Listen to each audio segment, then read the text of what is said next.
C'est étonnant, non? Attention, un tempo d'enfer. 1, 2, 1, 2, 3. Nous sommes le tribunal dont on parle dans le journal, qui juge et qui condamne, les messieurs comme les dames, avec nous pas d'innocents, tout le monde y est coupable. Nous en faisons le serment avant que vous passiez à table. Pas question de mentir, pas moyen de s'en sortir. Y a vraiment rien de pire que les flagrants délits.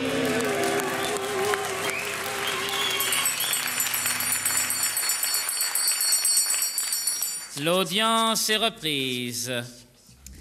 Je vous rappelle qu'aujourd'hui, nous jugeons Alain Krivine, inculpé de subversion, de complot contre la sûreté de l'État, de reconstitution de ligue dissoute, d'incitation à la violence, de haute trahison et de désertion, et enfin d'atteinte au patrimoine national. Beaucoup de reproches vous ont été adressés au fil des ans par la société française, et cela continue aujourd'hui, car devant vous va se dresser maintenant le spectre de cette société, c'est-à-dire... Et le mot n'est pas fort. Oh là, c'est-à-dire son représentant légal, le procureur général de la République des Proches françaises.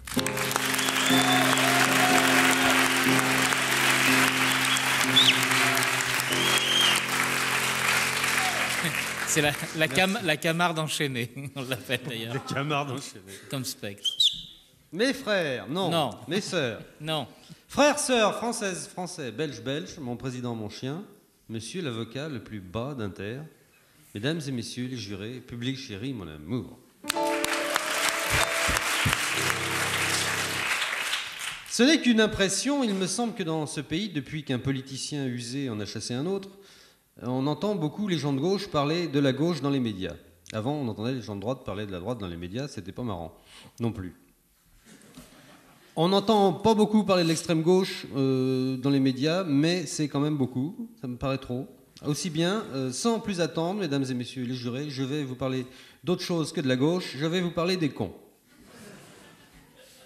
En réponse à une lettre de monsieur Christian Lémier de Paris 13e, qui est appariteur au Palais Bourbon, et qui me demande s'il existe une méthode pour reconnaître à coup sûr un con d'un homme de gauche, par exemple. Ou un con d'autre chose, hein. Reconnaître un con. Eh bien, monsieur Lémier, voici à votre intention mon nouveau cours de conologie. Prenez un crayon et notez, vous pouvez en faire autant, ce sera perdu pour personne, comme ça. Alors, comment reconnaître un con ? Le mot « con » appartient à la langue française, vous le savez, et à elle seule. Aucune langue étrangère ne peut se flatter de posséder un mot tout à fait équivalent au mot « con ». Cette carence grammaticale est d'autant plus stupéfiante que, nous le savons depuis toujours, les étrangers sont tous des cons. Y a-t-il des têtes de cons ? Bien sûr. Retournez-vous. Si vous êtes seul, regardez-vous. Un simple miroir de poche fera l'affaire. Si vous ne possédez pas de miroir de poche, allez dans n'importe quelle administration. Quand le préposé vous demandera de remplir le formulaire C112 alinéa 18, déclamez-lui par exemple 3 vers de Verlaine et observez-le bien. Il exprime sous son front bas une sourde consternation. On dit qu'il a l'air con. Est-ce à dire que tous les préposés des guichets administratifs sont des cons ? Non. Ah si, finalement.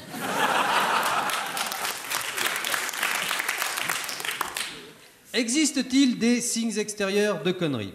Certes, oui, on peut reconnaître un con rien qu'à sa façon de s'habiller. La caractéristique vestimentaire du con consiste en un besoin irrésistible de s'habiller comme tout le monde. Faites le test suivant. Mettez 10 personnes dans une pièce, observez bien ces 10 personnes. Sur ces 10 personnes, il y en a au moins une qui est habillée comme les 9 autres. C'est un con. C'est scientifique. Quand 40 personnes s'habillent comme un con, c'est l'Académie française.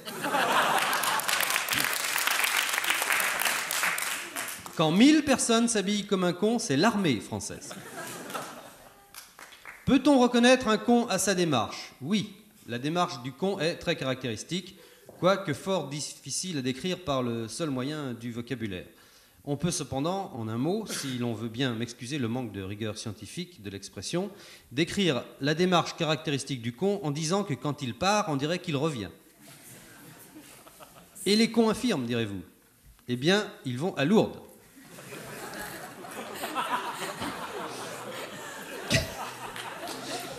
Quelle différence y a-t-il entre un imbécile et un con ?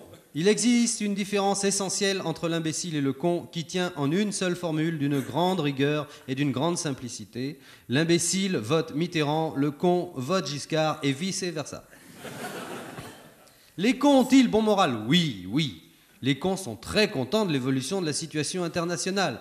Les cons aiment rire. On en rencontre souvent dans les sous-bois car ils adorent les plaisanteries de derrière les fagots.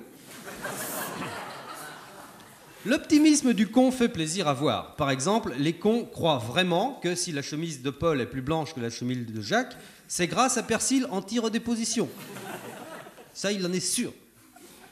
Par ailleurs, les cons, après rasage, s'aspergent de brutes de la jungle. Pour nous, les hommes, brutes de la jungle, l'autre façon d'être un con. Comment vivent les cons ? Suivant les saisons. L'hiver. L'hiver, les cons se massent sur des gradins et crient « Allez les verts !» Le fait de se tasser sur des gradins en criant « Allez les verts » est un signe irréfutable de connerie. D'autant que cette année, à mon avis, c'est Nantes qui va gagner.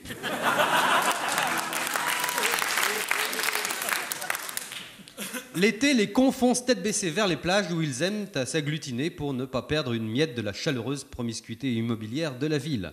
Ils forment ainsi un conglomérat de fourmis ténues et continues de Calais à Hendaye et de Port-Vendre à Nice. D'où l'expression, enfin on dit qu'ils sont un peu cons sur les bords.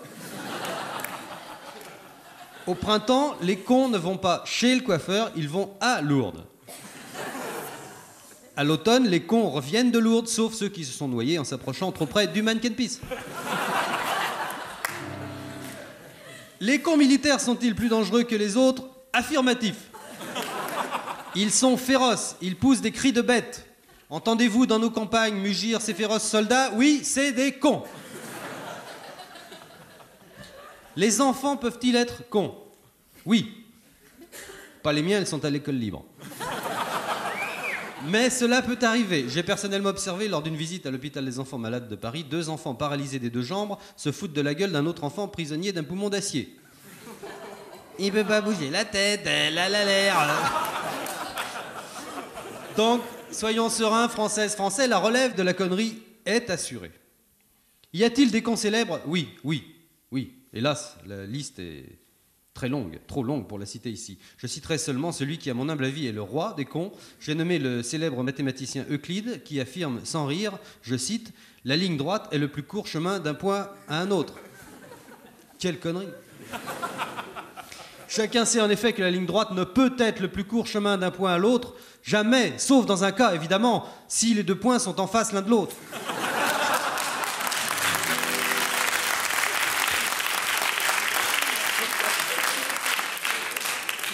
Donc, Alain Krivine est un con, mais son avocat vous en convaincra mieux que moi.